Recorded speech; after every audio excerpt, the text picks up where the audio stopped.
They always say that a message isn't ready until you step out, right?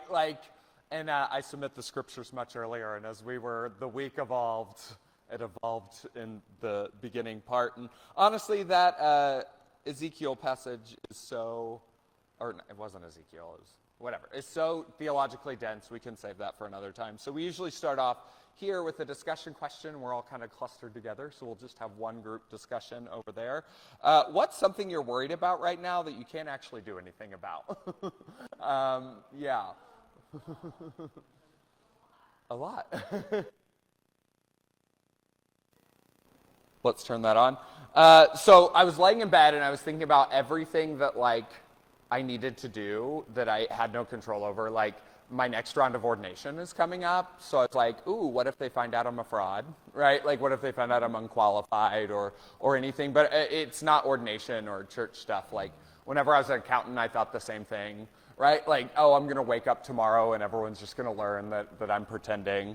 Or maybe an awkward conversation I had with a friend, a disagreement I had a few weeks before that I hadn't fully settled, laundry that needed doing, the location of my birth certificate. It was in my safe where it should have been. But has anyone ever woke up or been laying in bed wondering where your birth certificate and social security card are? Yeah. Yeah. I've given you a new fear. But I just couldn't sleep, and not sleeping didn't do a single thing to solve any of those problems. It just handed me I just woke up the next day tired. That's actually the only thing that resolved for me, laying there in bed. And here's the part that I didn't understand for years. My worry isn't the only limited to late night theatrics, right? I worry all the time. I worry about the state of churches I serve. I worry about politics. I worry about global warming. I worry about my trans siblings. I worry about all of these things. And just in general, Christian nationalism keeps me up at night a lot, just thinking about how the God I love is being used to hurt so many people. And it makes sense that I lay awake worrying about the state of the nation, because I might have spent the whole day before doom scrolling and learning about all new things to worry about. But Jesus actually has something to say about this. Jesus has quite a bit to say about this, actually. If we look at the Sermon on the Mount and different places where Jesus talks about worry. But in Matthew 6:34, he says, "Therefore do not worry about tomorrow, for tomorrow will worry about itself. Each day has enough trouble of its own." Right? New secondary scripture. Much shorter than the original one. In the past few weeks, we've talked about taking a break from the hustle culture that dominates our society. Today, we're going to talk about something else that we need a break from: worry. Today, we're going to talk about worry because here's the thing we haven't said yet. Rest isn't only interrupted by tasks. Some of the most exhausted people I know in life aren't necessarily overworked. They might be carrying something. They might be carrying a diagnosis or a kid, problems, parenting challenges, or marriage, or grief, or fear about what the next season holds, or maybe everything that we're going to talk about at the next homeowners association meeting, right? Because you can cancel every meeting on your calendar and still get no rest. Because the weight was never on the calendar to begin with. So this week isn't about Sabbath from our to-do list. It's about Sabbath from the weight we're carrying that no to-do list will ever capture. Rabbi Abraham Joshua Hestrel, in his book, The Sabbath, he's the same rabbi that talked about menuha, which was the Hebrew word for a deeper version of rest, says something in the Sabbath that sounds almost scandalous the first time you hear it. He says, "The Sabbath is no time for personal anxiety or care. For any activity that might dampen the spirit of joy, fasting, mourning, demonstrations of grief are forbidden on the Sabbath." And traditional Jewish culture actually built this into law. So even when a family was setting Shiva, so in the middle of the deepest period of mourning and grief, they still paused setting Shiva. They paused the outward signs of mourning and grief for the Sabbath. So it's something that's built into Jewish culture. And not because grief stops, it doesn't. And anyone that's been in a season of grief knows that you can't just pause grief for 24 hours and pick it back up. But because one day a week, grief doesn't get to be the only voice in the room during Sabbath. That should stop us because most of us think rest is something that we have to earn, or maybe when the crisis passes, or whenever we're ready for this rest from worry, maybe once the diagnosis resolves, or maybe when you get on your feet financially. But Heschel is actually saying the opposite. Sabbath doesn't wait for the weight to lift. Sabbath is where you're allowed to set down the weight before it lifts. And you have to do it regularly and intentionally, and whether or not the circumstances have changed at all. And that's kind of hard to hear if you've always believed carrying it all was your job. So let's hear what Jesus has to say about exactly that. And that's in Matthew 11:28 through 30. He says, "Come to me, all you who are wearied and burdened, and I will give you rest. Take my yoke upon you and learn from me, for I am gentle and humble of heart, and I will find rest for your souls. For my yoke is easy and my burden is light." And as we talked about with the kids today, a yoke is actually a working tool. It's a wooden frame that joins two oxen so they can pull together instead of just alone. If it was just one oxen, it would be a harness, right? Jesus isn't offering an escape from all the labor or all the weight forever. He's not saying put everything down and do nothing. He's offering a trade. The yoke you're already wearing, the one that says everything depends on you, that if you loosen your grip for 1 second, everything falls apart. He's offering a trade for a different one. We are not a bunch of atlases that have to carry the weight of the world on our shoulders. He's offering one that is lighter and one that carries less burden. That's a whole different between the world's version of rest and Jesus. The world says solve it and then rest. Jesus says hand me one side of what you're carrying, and that's what rest looks like sometimes. Not the absence of weight, a shared yoke instead of a solo one. And there's a prayer a lot of us have heard that says that exactly. It was actually a prayer that's written by Christian theologian Reinhold Niebuhr, a pastor who later taught at Union Theological Seminary in New York.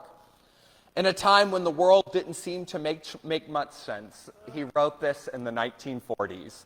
And I hate to say, sometimes it feels like 1940 in the air right now in the world. It was in the thick of World War II, and he was speaking at a small congregational church near his summer home in Heath, Massachusetts. He didn't write this for hundreds of people on the Washington Mall. He wrote it for people just like us. And the first version wasn't just for himself, it was for the congregation that he served. And he said, "God, give us the grace to accept with serenity the things that cannot be changed, the courage to change the thing that should be changed, and the wisdom to distinguish the one from the other." AA made that a lot simpler, didn't it? But it includes things like grace and distinguish, right? For that little country church, it found its way into a prayer book, and it headed out to soldiers that were in war, and from there into the hands of people all over the world who were trying to carry something that they couldn't put down. The version most of us knows goes like this, right? God, grant me the serenity to accept the things I cannot change, the courage to change the things I can, and the wisdom to know the difference. That is not a prayer of resignation. Niebuhr wrote this in wartime for the exact things that we were talking about a minute ago, those things we can't control that just weigh us down. For people that were staring down things that they genuinely could not change. I love the people in the room, but I don't think any of us are going to solve Canadian wildfires or the war in Iran. So it was never about giving up. It's a person finally putting down a yoke they were never built to carry alone and handing God the other side of it. With God, we have permission not to worry. We have the gift of taking a break from the weight of the world. Just resting in Jesus, knowing that we don't have to carry it all by ourselves. Heschel says the weight doesn't have to be resolved before you're allowed to set it down either. The invitation in Matthew says you were never meant to carry it alone, and that's just good spiritual guidance.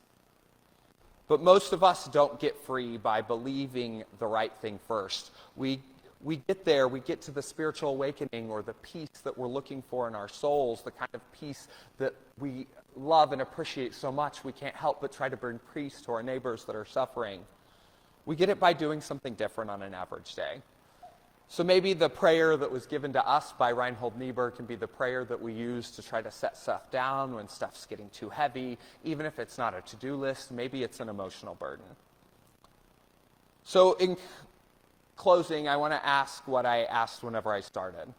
That thing you're worried about right now, hold one of those worries in your mind. So just picture one of the things you're worried about. And the real one, the personal one. Maybe it's a money problem or a housing problem, a parenting challenge, a relationship, maybe getting settled into a new town, right? That's one of the hardest seasons of life for me.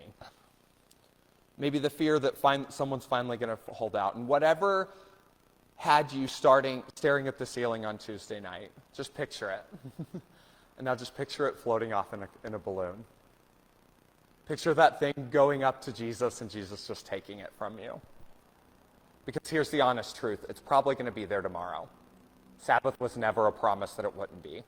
I can't stand up here and tell you that if you rest the right way, the rest, it'll lift by the morning. Herschel never promised that the grief end. He just said one day a week, grief doesn't have to be the only voice in the room. So here's the invitation, and it's the same one Jesus made. It's take my yoke. Not no yoke, but a shared yoke. 6 days a week, you can work on the things that have to get done, even the mental things you have to figure out, those challenges, those pains. But at least one day a week, do your best to set them aside. Because you were never meant to pull the yoke alone, and you were never meant to pull it 7 days a week. That's part of what relying on Jesus really is. Handing what's too heavy or too unchangeable over to God who's already pulling on the other side.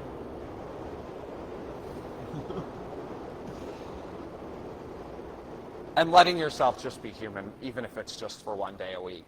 That's like 14%. Chris Walters was at Free last night, and I said 12, and he said 14, because he's a math guy. Enjoying your life, just setting those things aside. And it's not a bad thing to rest before the crisis is over, and you don't have to feel guilt by just being and existing.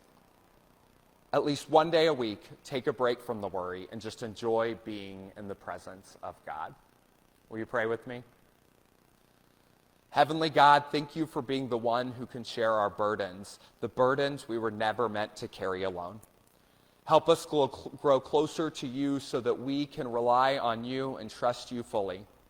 We know that there is action to be taken, whether for serenity, courage, or wisdom, but we also know that we were created to be, not to do. Help us live into this sacred truth. Amen.